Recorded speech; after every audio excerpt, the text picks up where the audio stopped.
5 अगस्त 2019। इस दिन आर्टिकल 370 को गवर्नमेंट के द्वारा हटाया गया था एंड इसी साल पार्लियामेंट ने Jammu and Kashmir reorganisation act 2019 को इन्फोर्स किया, जिसकी वजह से जम्मू एंड कश्मीर की स्टेटहुड उससे ले ली गई एंड उसे 2 यूनियन टेरिटरीज में बांट दिया गया। एक बनी Jammu and Kashmir with legislature और दूसरी लद्दाख विदाउट लेजिस्लेचर, जिसे वहां के लोगों ने दिल से एक्सेप्ट किया।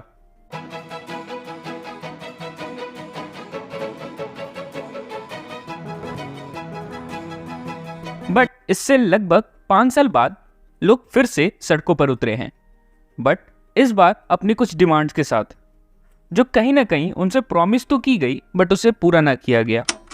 संवेदनशील पर्वतीय प्रदेश के संरक्षण के लिए जब 370 नहीं रहा तो आपने लद्दाख के लोगों को भरोसा दिलाया, आपके सरकार के मंत्रियों ने। तो आखिर वो डिमांड्स क्या है जो वहाँ के लोकल्स डिमांड कर रहे हैं? इस क्वेश्चन का आंसर जानने के लिए वीडियो को पूरा देखें। चलिए स्टार्ट करते हैं आज का वीडियो। अनुच्छेद 370 के सभी खंड लागू नहीं होंगे सिवाय खंड 1 के नामक।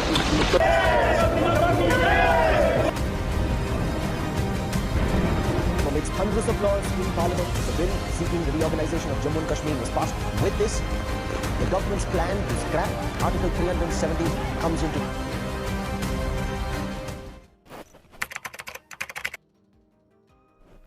सबसे पहले हम लद्दाख की कुछ अंडरस्टैंडिंग्स लेते हैं। लद्दाख एक माउंटेन रीजन है जो काराकोरम रेंज और हिमालयन रीजन के बीच में आता है। इसमें 2 डिस्ट्रिक्ट्स हैं, एक है लेह और दूसरा है कारगिल। लद्दाख का एरिया 59,146 स्क्वायर किलोमीटर्स में है। बॉर्डर से नज़दीक होने के कारण ये जगह गवर्नमेंट के लिए बहुत ही ज़रूरी है और गवर्नमेंट का एक अच्छा खासा इन्फ्लुएंस भी देखने को मिलता है। अगर हम कुछ डिकेड्स पीछे जाते हैं तो हमें पता चलता है कि लद्दाख एक ट्रेड रूट रह चुका है जिसके थ्रू लोग तिब्बत में ट्रेड करने जाया करते थे। बट 1960s में चाइनीज़ अथॉरिटीज़ ने इस बॉर्डर को क्लोज कर दिया। यहाँ पर हमें डिफरेंट रिलीजियस ग्रुप्स देखने को मिलते हैं, जैसे कि हिंदू, मुस्लिम्स, बुद्धिस्ट और अन्य रिलीजन्स।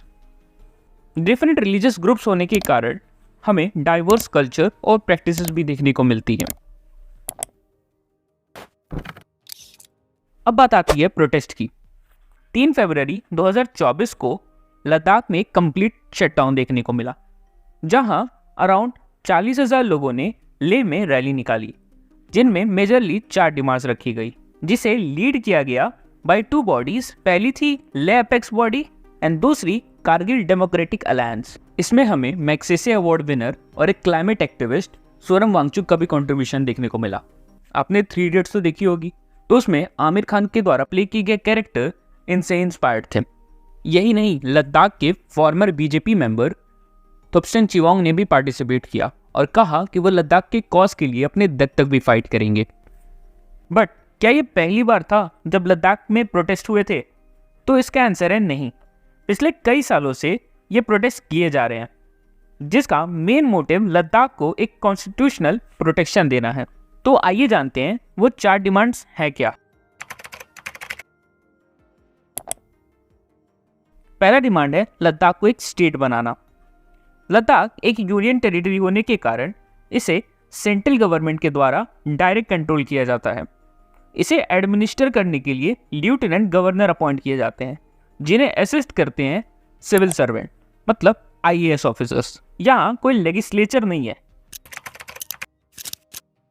एक लेजिस्लेटिव असेंबली होने से लोग अपने रिप्रेजेंटेटिव को इलेक्ट कर पाते हैं, जो कि आगे जाकर एक सरकार बनाती है। एक रिप्रेजेंटेटिव के थ्रू लोग अपने कंसर्न्स को, अपने ओपिनियंस को रख पाते हैं, जो कि एक डेमोक्रेसी के लिए बहुत ही ज़रूरी है। और लद्दाख के लोगों के बीच यह डर है कि कोई लेजिस्लेचर ना होने के कारण गवर्नमेंट किसी भी डेवलपमेंट और इंडस्ट्रियल प्रोजेक्ट को अप्रूव कर सकती है, वो भी बिना उनकी कंसेंट के। और अगर ऐसा हुआ तो ये इंडिस्क्रिमिनेट माइनिंग और इंडस्ट्रियलाइजेशन उनके फ्रेजाइल इकोसिस्टम और कल्चर पर एक एडवर्स इम्पैक्ट डाल सकती है, जिसे सिर्फ वहाँ के लोकल्स ही नहीं बल्कि पूरे नॉर्थ इंडिया को भी सफ़र करना पड़ सकता है। क्योंकि हमें ये तो पता है कि लद्दाख एंड हिमालयन ग्लेशियर एक इम्पॉर्टेंट सोर्स है वाटर रिसोर्स का। अगर इंडियन कॉन्स्टिट्यूशन के आर्टिकल 3 को देखें तो वो पार्लियामेंट को एक राइट देता है to create a new state. और हमने देखा है कि पास्ट में भी कई यूनियन टेरिटरीज को स्टेटहुड्स दिए गए हैं, जैसे कि गोवा 1987 में गोवा को एक स्टेट्स बना दिया गया था। तो लद्दाख क्यों नहीं? लद्दाख में मोर देन 97% ट्राइबल पॉपुलेशन है एंड ये लद्दाख के लोगों की डिमांड है कि उन्हें प्रोटेक्शन मिले under the schedule 6 of article 244 of Indian constitution, जो कि सेफगार्ड देगी उनके रिलीजन को, उनके लोगों को और उनके कल्चर्स को। एंड इवन हिल काउंसिल के 2019 के इलेक्शन में एक पर्टिकुलर पॉलिटिकल पार्टी के मैनिफेस्टो में भी ये बात लिखी गई थी कि लद्दाख को 6th शेड्यूल में इंक्लूड किया जाएगा, लेकिन अभी तक ऐसा कुछ नहीं हुआ। तो आखिर 6th शेड्यूल है क्या? इंडियन कॉन्स्टिट्यूशन में 6th शेड्यूल में ट्राइबल एरियाज को एडमिनिस्टर करने के लिए कुछ स्पेशल प्रोविजंस दिए गए हैं, जिसमें 4 नॉर्थ ईस्टर्न स्टेट्स को भी इंक्लूड किया गया है, जैसे कि असम, मेघालय, त्रिपुरा और मिजोरम। गौर करने की बात यह है कि इनमें से पूरे स्टेट्स को नहीं बल्कि कुछ एरियाज को कवर किया गया है। इस शेड्यूल को लाने का मेन एम इन स्टेट्स में रह रहे ट्राइब्स के लाइफस्टाइल, कल्चर को प्रोटेक्ट करने के लिए और उन्हें एक ऑटोनॉमी देना है। इसमें ट्राइबल एरियाज को एक ऑटोनॉमस डिस्ट्रिक्ट बनाया जाता है और अगर ये एरिया बड़ी हुई तो उन्हें ऑटोनॉमस रीजन्स में भी बांट दिया जा सकता है, जिसके खुद के डिस्ट्रिक्ट काउंसिल या रीजन काउंसिल्स होते हैं, जिन्हें वहाँ के ट्राइबल इलेक्ट करके अपॉइंट करते हैं और ये 5 साल के पीरियड के लिए इलेक्ट होते हैं। और डिस्ट्रिक्ट एंड रीजनल काउंसिल के पास ये पावर होती है कि वो अपने जुरिडिक्शन से रिलेटेड लॉज बना सकें, जैसे कि लैंड, फॉरेस्ट और विलेज एडमिनिस्ट्रेशन से रिलेटेड, एंड कुछ एक्सटेंट तक टैक्स कलेक्शन तक की भी पावर दी गई है। बट जिस स्पेशल पावर पे गौर करने की बात है वो है कि यहाँ पर पार्लियामेंट या स्टेट लेजिस्लेचर के एक्ट या तो अप्लाई नहीं होंगे और अगर होंगे भी तो कुछ मॉडिफिकेशन या एक्सेप्शंस के साथ। In fact national commission for scheduled tribes ने भी लद्दाख को 6th शेड्यूल में इंक्लूड करने पर अपनी समर्थन रखी है। थर्ड डिमांड है जॉब रिजर्वेशन। लद्दाख के लोगों ने एक मेमोरेंडम सबमिट किया है जिसमें उन्होंने लद्दाख पब्लिक सर्विस कमीशन बनाने को जोर दिया है, बिकॉज गैजेटेड जॉब पाने के लिए वहाँ के स्टूडेंट्स के पास बहुत ही लिमिटेड अपॉर्चुनिटीज हैं। Currently number of seats in parliament की बात करें तो लोकसभा में नंबर ऑफ सीट्स हैं 1 एंड राज्यसभा में 0। लद्दाख के लोगों ने लेह और कारगिल के लिए एक पार्लियामेंट्री सीट की भी डिमांड की है, जिससे वो अपने आप को सेंट्रल लेवल पे रिप्रेजेंटेटेड फील कर पाएं। इस प्रोटेस्ट के दौरान सोनम वांगचुक और थुप्सेन चिवांग ने आमरण अनशन करने को कहा है।